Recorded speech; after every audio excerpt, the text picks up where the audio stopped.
உங்களுக்காக ஒரு வசனம்.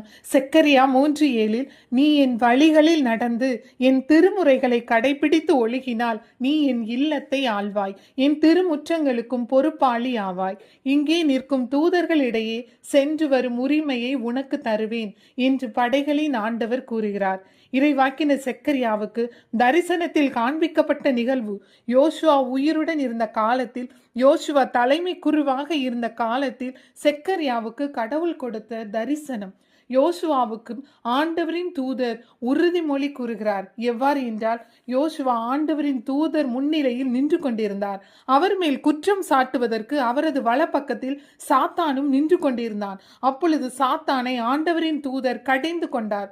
யோசுவா அழுக்கு உடைகளை உடுத்தியவராய் தூதர் முன் நின்று கொண்டிருந்தார். பின் ஆண்டவரின் தூதர் அவரது அழுக்கு உடைகளை களைந்துவிட்டு அவருக்கு தூய்மையான தலைப்பாகை மற்றும் பட்டாடைகளை உடுத்தினார். அவ்வாறு அழுக்கு உடைகளை களைந்து அவர் கூறியது, உன்னிடமிருந்து உன் தீச்செயல்களை அகற்றிவிட்டேன். அவ்வாறு அவர் யோசுவாவை தூய்மைப்படுத்திய பின்பு இந்த உறுதிமொழியை கூறினார். இந்த உறுதிமொழியை ஆண்டவர் நமக்கும் கூறுவார்.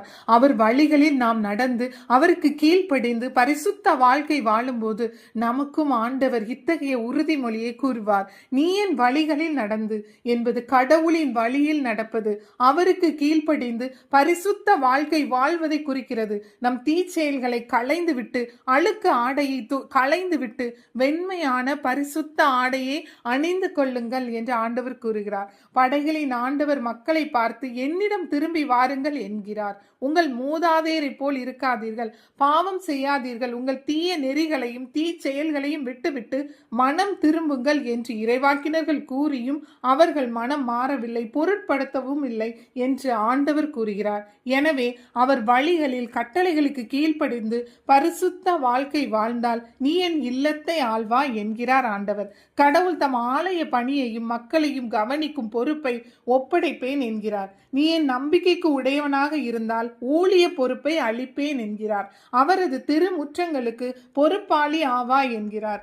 ஆண்டவரது காரியங்களில் நம்பிக்கையுடன் பாதுகாத்து நடத்தும் அதிகாரத்தையும் பொறுப்பையும் அளிக்கிறார். தூதர்களிடையே சென்று வரும் உரிமையை தருவேன் என்ற வாக்குறுதியை அளிக்கிறார். கடவுளிடம் நெருக்கமாக உள்ள உறவையும் கடவுளின் சந்நிதியில் சுதந்திரமாக நிற்கவும் உறுதி கூறுகிறார். கடவுளோடு நெருக்கமான உறவுக்கு உறுதி செய்கிறார்.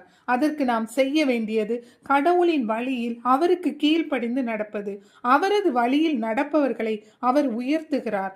ஆவிக்குரிய வாழ்வில் ஒருபடி முன்னேற்றம் எனும் ஆசீர்வாதத்தை வழங்குகிறார். கீழ்ப்படிதல் ஆசீர்வாதத்துக்கும் ஊழிய பொறுப்பிற்கும்